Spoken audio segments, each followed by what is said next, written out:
Hi all.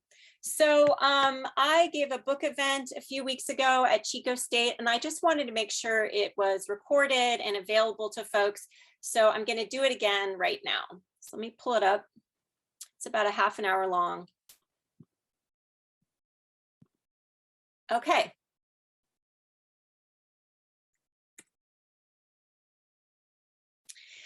So I wanted to start off today talking about mass-produced fried chicken. In 2019, KFC bought Colonel Sanders a DJ slot at a music festival in Miami called Ultra. Every year, at least when we're not in a pandemic, it's one of the biggest gatherings of any kind on the planet. 1 million people or so attended in 2019. Ostensibly, Ultra is about dance music, but it's become something else. So let's take a quick look at Colonel Sanders at Ultra. Girls, it is time to welcome to the stage, all the way from Kentucky. Give it up for DJ Colonel Sanders.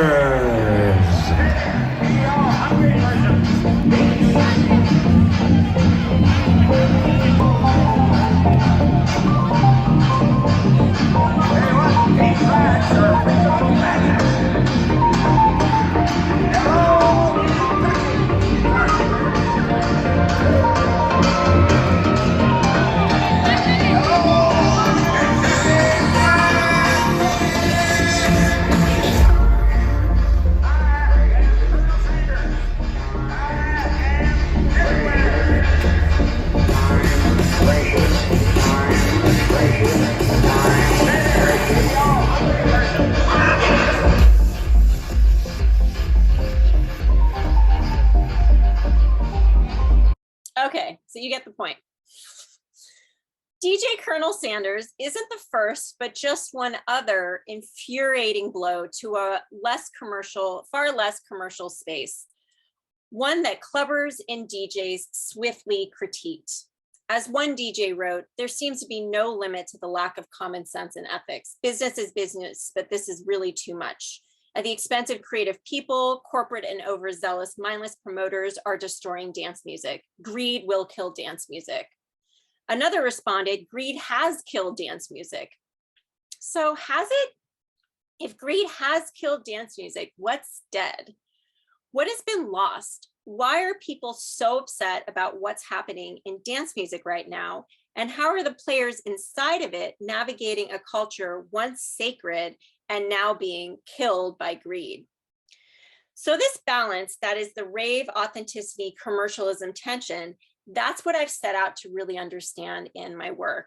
It's a tension that plays out both in clubs on dance floors as well as online in digital spaces like Instagram or any social media app of the day.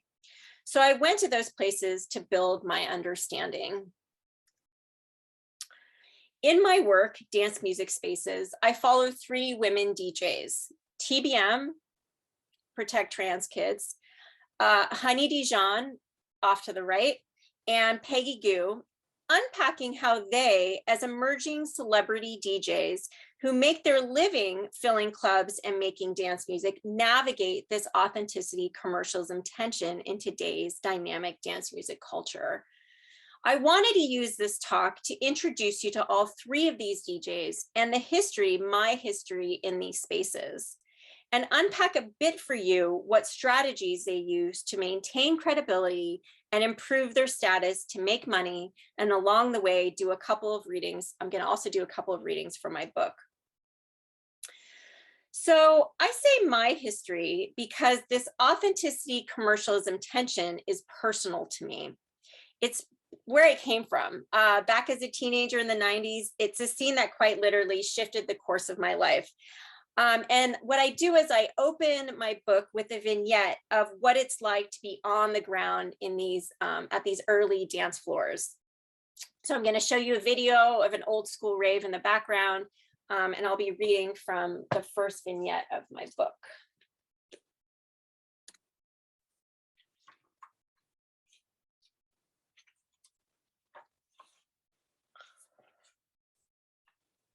She was only 16, determined yet shivering with nerves. While she was pretty seasoned at this point, butterflies flew up and down her body anyway. As she made her way to the massive warehouse, a large crowd gathered and pushed her up against the fence separating the parking lot from the coveted entrance to the party. She was always unsure about what the outcome of the night would be. Would the party get shut down? Who would she see? What would happen? How would she feel as the night progressed? Perhaps her butterflies reflected years of teenage angst and her relentless longing for everything she loved about these parties, spaces that she never experienced anywhere else, spaces that opened up so much for her. Perhaps the butterflies were also a deeper reflection of what was literally saving her life.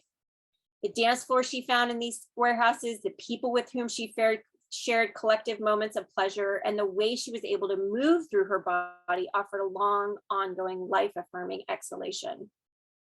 She finally made her way past the entrance and into the first room of the warehouse, her head held high, back straight, shoulders back, a posture that was unnatural in most other areas of her life. Here she moved with confidence. This space felt like home. These people felt as freaky as her, and this music moved her in ways she had never been moved before. While she was still in the parking lot, long before she finally made her way into the party, the music literally shook her car, a familiar feeling now that always rushed through her system like a lightning rod, electrifying her completely. It still gives me a rush thinking about those moments. And that electricity also sparked her desire for other dancers, other bodies, for her own expression of desire and pleasure in and around the dance floor. In these spaces, much like the first rave she ever experienced, she felt fully realized in a way she had never accessed before. That first night, like so many nights that followed, meant sweaty dancing and sometimes sweaty kissing, often with people she met only for a moment, never to be seen again. As she writes this, she's remembering moments like this, walking through a crowded dance floor, exchanging a desirous gaze with another dancer and total stranger, and then falling into a deep, long French kiss before she pulled back and smiled wide as she continued to move through the rest of the crowd. Suddenly, I belonged somewhere with people who loved the same thing I did. What thrilled me most and still moves me now was being part of an underground party where you could let loose, smile at a stranger across a dance floor who was feeling it like you were before the beat dropped and the whole room went nuts. And then there was the dancing. Above and beyond nearly everything else, she found herself on the dance floor, a space that felt sacred, safe, and finally one that she could claim as her own. And while hierarchy certainly made its way into the scene in a number of ways, often in competitive dancing on the actual dance floors, she often avoided this altogether by finding her own space in the multi-room warehouses.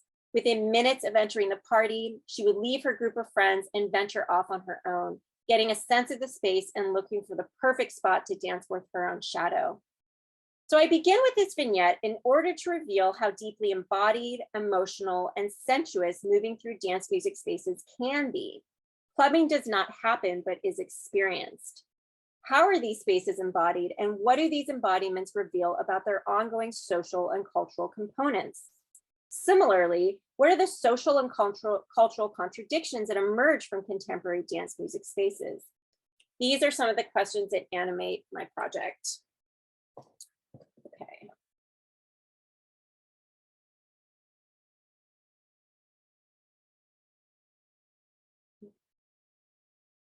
So to be clear, that girl was me, and she's been guiding me ever since.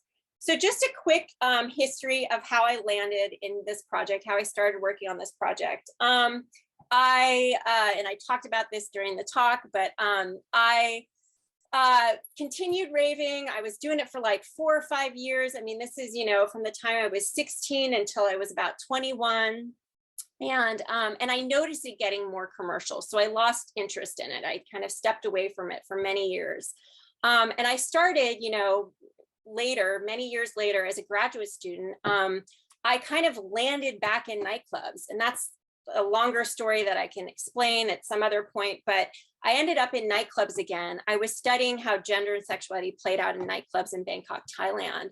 And as I was on the job market, talking about my research and talking about what I found in Bangkok, the question that always came up was, well, how do these, findings kind of play out in other cities like New York or San Francisco, Chicago, London? And I hadn't done that study. I hadn't, systematically studied nightclubs in those cities. So I couldn't really answer, I mean, I had to do future research to kind of address whether or not similar things, to what was happening in Bangkok were in fact, happening in some of these other cities.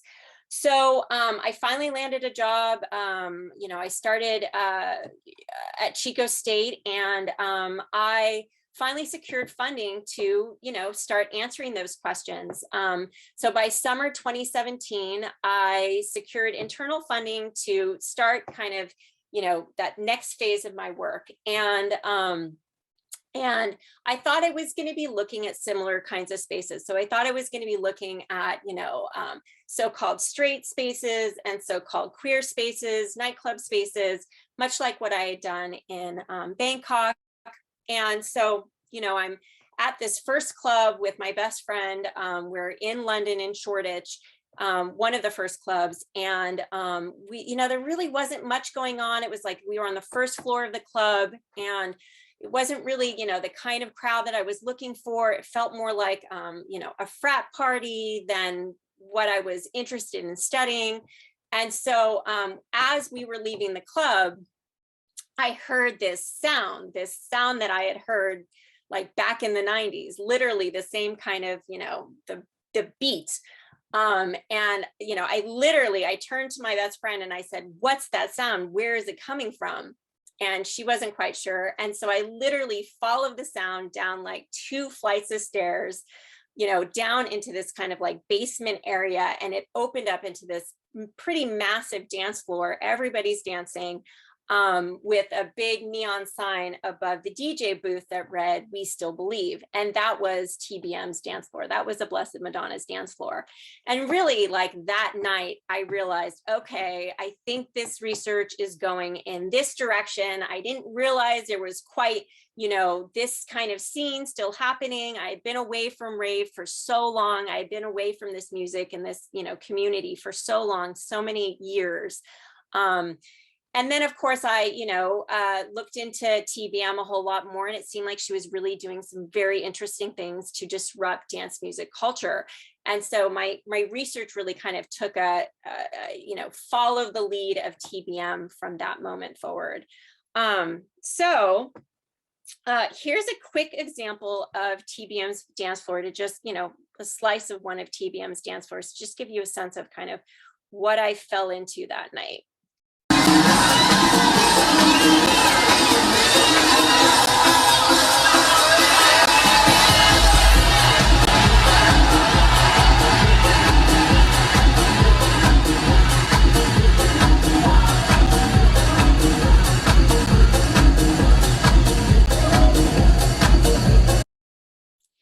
So a little bit of history on TBM. So the Blessed Madonna, she's a 20-year vet of dance music. She built her career in Chicago at Smart Bar, one of the first and most important clubs for this kind of music, and built her way up to become the first woman to be named Mixmag's DJ of the Year in 2016. Basically, it's one of the highest honors available to DJs. Last year, she produced an album with pop phenomenon Dua Lipa while still in lockdown. That quickly shot to the top of the streaming charts, and she makes clear how important dancing is to her throughout her music. Recently, she released a song that directly addressed how difficult the pandemic has been. It's called, titled "Maria, We've Lost Dancing." So here's a typical example of TBM's take on dance music. I'm just going to read from a publication something that she wrote. So she says, "Dance music needs Riot Girls. Dance music needs Patti Smith. It needs DJ Sprinkles. Dance music needs some discomfort with its euphoria. It needs salt in its wounds. Dance music needs women over the age of 40. It needs breastfeeding DJs trying to get their kids to sleep before they have to play. Dance needs cranky queers and teenagers who are really tired of this shit. Dance music needs writers and critics and academics and historians. It needs poor people and people who don't have the right shoes to get into the club. Dance music needs shirts without collars. Needs people who struggled all week. Dance music needs people that had to come before midnight because they couldn't afford full admission. Dance music does not need more of the status quo." So really good example of her kind of approach to the way she thinks about, dance music in general, and also her contribution specifically to dance music. So following TBM's lead, I discovered and got interested also in Peggy Gou and Honey Dijon. These are also DJs who have been disrupting the dance music status quo and have completely exploded onto the scene since summer 2017. So since that summer that I started doing the research. Peggy Gou, oh no, okay. I saw her open for TBM summer 2017, and since then her fan base has totally exploded. With 2.4 million Instagram followers, she's really amassed quite an audience, and her followers are rabid fans. Folks refer to it as Gou Mania. They travel the world to follow her, coming with handmade signs, giraffes, and clothing, all to celebrate her. Today, she's consistently playing sold-out shows all over the world. And here's a really typical example of Gou's approach to dance music. So it reads, this is an interview she did with Oxford University a few years ago. So she says, you know, I used to care loads about genres. You know, I want to be a house DJ. I want to be a techno DJ, but I don't care about the genres anymore. I go by the year, and some people call my music indie. People call it disco. Some people call it house music, whatever, you know. And then I think I'm planning to do my album this year, and I'm planning to produce a lot of different kinds of genres I like. I can be down tempo. It can be down tempo. It could be pop. It could be house music. So if I like it, I like it. So I don't really go follow by the genre anymore. So just a really nice example of how she typically talks about taste and her taste in music as she's talking about the kinds of contributions she makes to the culture. Oh, sorry, and this is an example of her dance floor. The one and only Radio Order for Mrs. Peggy Gou!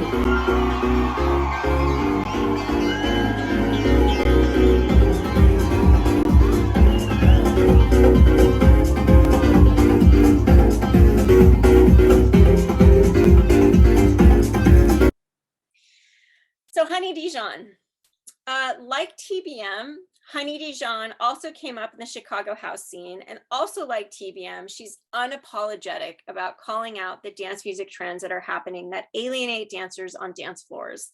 She too has significant industry accolades, named Best DJ of North America by DJ Mag in 2019. She too spent the pandemic working with blue chip artists like Madonna and Lady Gaga, releasing multiple singles. Her shows too are also consistently sold out. And here's a really nice, very typical example of Honey Dijon's approach to dance music. I am proud to announce my very first party alongside the Percolate crew called Blackout. The concept behind this party is to bring the focus back to the dance floor, music and sound, DJs unseen. Inspired by the roots of clubbing, when people connected and danced with one another to create memories that last a lifetime. So again, she's, you know, there's this constant kind of authenticity, commercialism tension in what DJs are, how they're navigating the current scenes, and then also how they talk about what they'd like to see in more spaces. And this is a really good example of her kind of talking about what she would like to see more of, and, you know, bringing that to folks with this party she's putting on. Okay, so here's a quick example of her dance floor.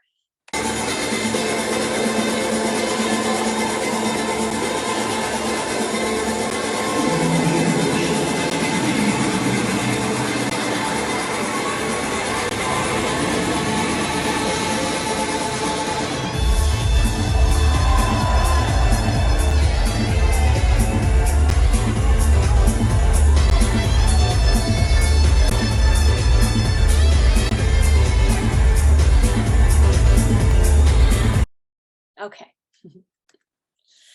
So it's clear that these DJs are fighting for something, for themselves, for their point of view, for women, for dancers, for diversity in DJs and clubbers, for quality over quantity.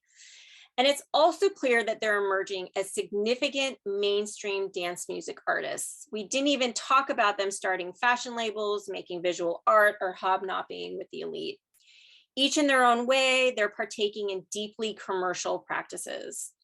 So in that way, these women DJs that I followed for the book embody this authenticity commercialism tension. They became a great lens that allowed me to see that tension in depth and at each level. Clubber, DJs, clubs, promoters, and their digital tools, really a front row seat to all of it. So what I found is that the way that these DJs are being disruptive is connected to the core of dance music. It's an ethos that harkens back to rave culture back in the 90s. And they articulated it specifically as PLUR, peace, love, unity, and respect. It's a philosophy that centralizes those values, peace, love, unity, respect, and was often deployed during rave's peak in the 90s. And I found that while the acronym PLUR is no longer really used in dance music spaces that I studied, references to it, a rave ethos set of values central to dance music culture, is constantly referenced to talk about these spaces, both past and present. So here's a really quick example of, again, references to it. I saw it pop up in a Facebook group for the upcoming Movement Festival in Detroit. It's happening this month in May. So it reads, I've been going to Movement Tech Fest since the first hour, first day, May 27th, 2000. I must remind myself to be open, to be a positive representation of the fest and the meaning behind it. PLUR represents peace, love, unity, and respect. Can we bring that back? Move it forward to now. This festival is born of an underground movement culture, driven by the love for the music and the desire for those who feel different to unite. This is not about fashion, not about popularity. Yes, fashion is part of the fun. Many things contribute to the fun, but come as you are. This is Detroit. This is an underground culture indeed. It's not about standing out. It's about reaching inward and then sharing your love outward. I would enjoy seeing people truly come together the way the movement was intended. We all vibe together. We know it now more than ever. And that is a force in combination with the greatest beats ever that can move not only feet, but our world. So what I've been interested in is I've been interested in how PLUR has been deployed. What is PLUR, even references to it, references to these philosophies?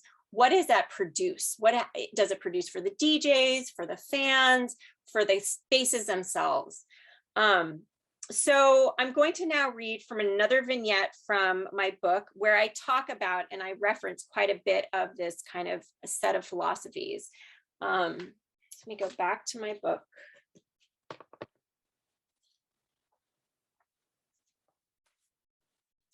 Okay. As young as 16 years old, I attended my first rave in San Francisco, California, an experience that left a deep, lasting impression on me. It was a small venue, a space no bigger than 1,500 square feet, with an energy that felt bigger than anything I had ever experienced. The walls, ceilings, and dance floor literally shook with the music's vibrations. Smoke filled the air, and dancers' sweaty bodies rubbed against mine as I relentlessly moved to the beat. You could feel the ball of heat just rise through the floor. Finding space on the dance floor, I remember vibrating with energy, sweat dripping off my nose, my face flushed. I completely lost track of time and space, let my body find one beat after another as I raised my head and closed my eyes. The wave of beats rushing in and out of my torso, head, and up and down my limbs. Feelings of euphoria again and again and again swept through my body like a fever.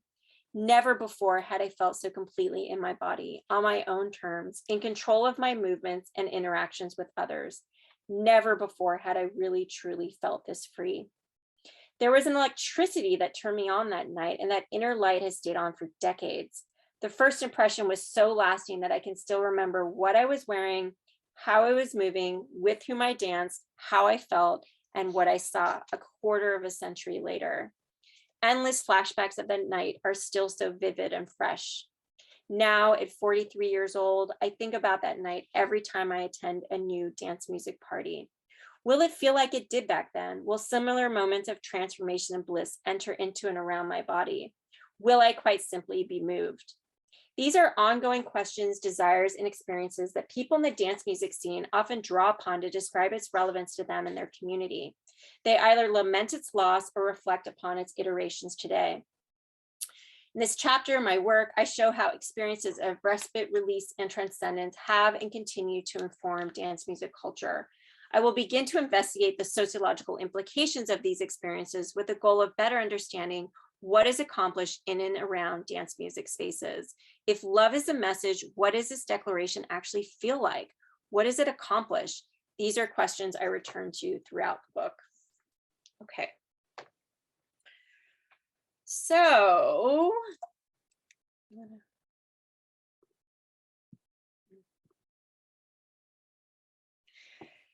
this rave authenticity commercialism tension became especially clear to me as I started paying attention to how DJs and clubs build their brands, the branding practices that they engage in. What I realized as I started looking closely and critically at these practices is that those who manage to pull off their branding while not being called a sellout tend to skillfully engage in what I call authenticity maneuvering, the strategies one utilizes to gain and maintain legitimacy. Those who truly pull this off, who have essentially mastered it, do it so well that their commercial practices, selling themselves and their related commodities, merch, etc., are made invisible or far less visible than those who haven't mastered it or don't really utilize it. Especially skillful authenticity maneuvering is a way for DJs producers to both reflect on and use a plur rave ethos while staying commercially relevant. It's a way to stay in the game and carefully navigate the authenticity commercial landscape that they're in. So here's me at a party in London with a giant lawn chair that used the house music ethos as an Instagram photo booth for attendees. They crafted a commodified rave ethos to build their and their attendees' authentic raver brands. It's just one of many examples I encountered in my research and elaborated on in the book. So that's my partner and I were at a party, and there's literally an Instagram photo booth for you to share out your, authentic raver experience at this particular party. So TBM, Honey Dijon, and Peggy Gou are players who use authenticity maneuvering as a strategy to build their brands and maintain commitment from their core fans. They're not as hand-fisted as this photo booth at the party, but they're doing these kinds of things, constantly playing the tug of war of supporting and defending authentic rave culture and reaping the rewards of commercial success. Oh no, sorry. I need it. Okay, so this final video of Nala and Babyweight offers their perspective on the authenticity work they have to constantly engage in, work that is also always connected to selling themselves / building their brands and proving their worth. At Dance It, they have to carefully navigate in order to stay in the game. So I'll give you a quick video from Nala and Babyweight. Good morning. Did you know that 40% of your career as a DJ is dedicated to convincing other promoters and DJs that you're really cool? Because cool. Yeah. I mean, it's kind of funny. Like, if you think about it, like, I'm like constantly on a sales pitch, it feels like, for like credibility in high school. I'm like, no, I'm cool. Yeah, I know about that 90s edit. Nala earlier today unveiled the industry secret that 40% of your DJ career is convincing other people that you're cool. I'm just here to say the other 60% is silently screaming. Oh man, okay. So my book followed TBM, Honey Dijon, and Peggy Gou before the pandemic hit and before physical dance music spaces shut down for the entire year. As we slowly make our way out of this pandemic, I'm interested in what folks are doing to continue to shake up the scene and to directly take on the authenticity commercialism tension that I'm so interested in, and that has been an ongoing theme. What that will look like remains to be seen, but I'm hopeful, and it's clear that the 3 DJs I followed and so many of their colleagues are tired of this shit and are making moves as we speak. Thank you so much.